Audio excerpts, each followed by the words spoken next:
What if everything you've been told about China is wrong? For years, the media and politicians have been telling us that China is the next big threat. They say it's an unstoppable superpower, a growing force that will soon dominate the world. But is that the truth? Or is this just a story that's been carefully crafted to make us afraid?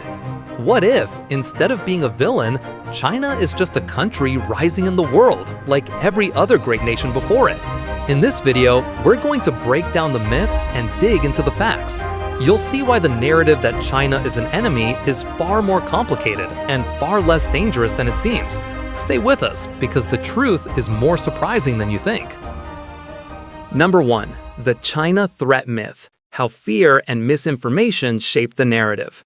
For years, the Western media and political elites have fed the world a consistent story. China is on a mission to conquer the globe, overthrow democratic systems, and spread authoritarianism. This narrative is so deeply ingrained in the public's imagination that many now believe it without question. But is this really true? Let's first look at China's military and foreign policy to understand why this China threat narrative is more myth than reality. China has not invaded or attempted to take over another country in over 4 decades. Since the border skirmishes with Vietnam in the late 1970s, China has largely avoided military conflicts. It's true that China has expanded its military capabilities, but much of this is focused on self-defense and regional security, not global conquest. The Chinese government often cites its goal of achieving peaceful development and stresses the importance of stability and cooperation in the international community. Contrast this with the US and its military history. The United States has over 700 military bases spread across the globe, with military interventions in the Middle East, Latin America, and beyond.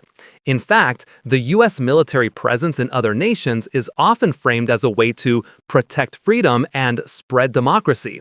But is it really about protecting freedom, or is it about maintaining control in strategically important regions? Meanwhile, China's only overseas military base is in Djibouti, a small African nation where it maintains a logistical support facility primarily for counter-piracy operations and peacekeeping. This contrast tells us a lot about the way the West sees China. While China's military expansion is portrayed as dangerous, the US maintains a global network of military bases, some of which are in countries where it has no formal alliances. Yet, China's defense budget is a fraction of that of the US. The Chinese military spending in 2023 was around $293 billion, compared to the US's massive $786 billion. So why is China's military viewed as a threat, but the US's global footprint is accepted, even celebrated? The simple answer is geopolitical rivalry. As China's economic and technological power grows, it's inevitable that it will challenge the existing power structures. The West, particularly the US, sees this rise as a direct threat to its position as the world's superpower. But that doesn't mean China is out to destroy the current global order. It means it's playing catch-up, striving for its rightful place in the global economy. Number 2. The real source of tension: geopolitical competition. Let's face it, a lot of the tensions we see between China and the West have little to do with Chinese aggression and more to do with old-fashioned geopolitical rivalry. The US and many Western countries have enjoyed the privilege of being the dominant global powers for decades. But as China's economy grows and its global influence spreads, the West is starting to feel the pressure. This isn't about China's evil intentions, it's about the shifting global balance of power. The US has been the undisputed global leader since the end of World War II, but now China's rapid economic growth and its increasing technological prowess are making some in the West nervous. With the world's second-largest economy and a growing influence in global trade, China is increasingly seen as a challenger to the US-led global system. This competition is fueling a lot of the tension, but it's not a threat to global peace, it's simply a natural shift in power dynamics. Think of it like two big companies competing for market dominance. In this case, the US has been the dominant player for a long time, and now China is coming in as the new competitor. The US doesn't like losing its top spot, so it frames China's rise as a threat to the existing order, even though much of China's global expansion is focused on economic cooperation, infrastructure development, and trade. Take the Belt and Road Initiative, BRI, for example. This Chinese initiative, launched in 2013, is aimed at building infrastructure and fostering economic development in Asia, Africa, and Europe. It's often portrayed in the West as a way for China to exert control over other countries. But the reality is that the BRI has helped develop infrastructure in countries that desperately needed it. Over 140 countries have signed up for the BRI, and it's created millions of jobs around the world. Yet, in the West, it's often labeled as debt trap diplomacy, despite the fact that many countries involved in the BRI have seen significant improvements in their infrastructure and economic growth.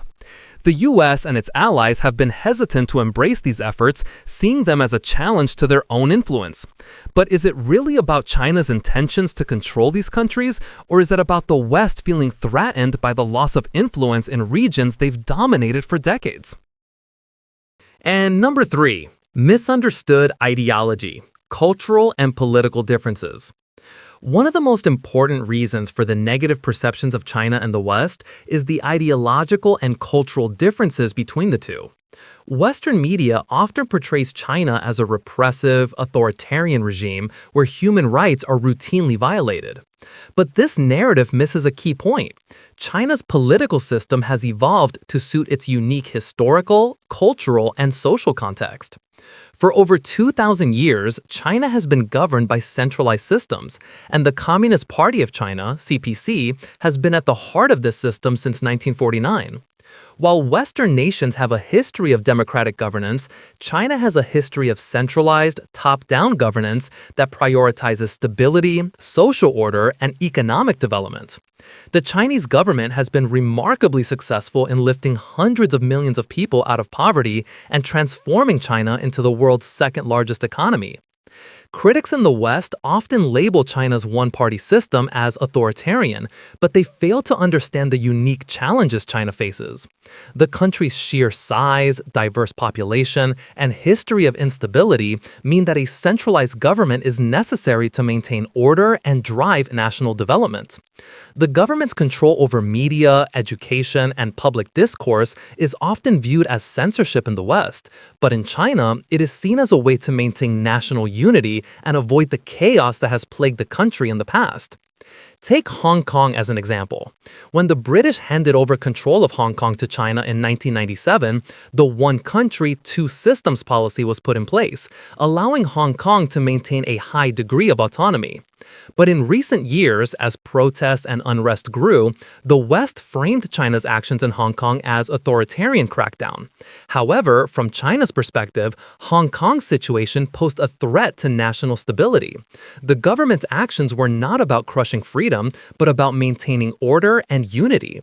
Similarly, the Xinjiang issue is often portrayed as a human rights violation by the West, but China views its actions as necessary to combat extremism and maintain security in a region that has faced separatist violence. While the situation is complex, it's essential to understand the context and avoid jumping to conclusions based on Western political ideologies. So, is China the enemy? The short answer is no. The truth behind the tensions between China and the West is rooted in geopolitical rivalry, cultural differences, and a misunderstanding of China's rise. The idea of China as a global aggressor is more myth than reality, driven by fear and misinformation. As China continues to grow economically and globally, it's crucial to separate fact from fiction. China is not trying to dominate the world, it's trying to secure its place in it.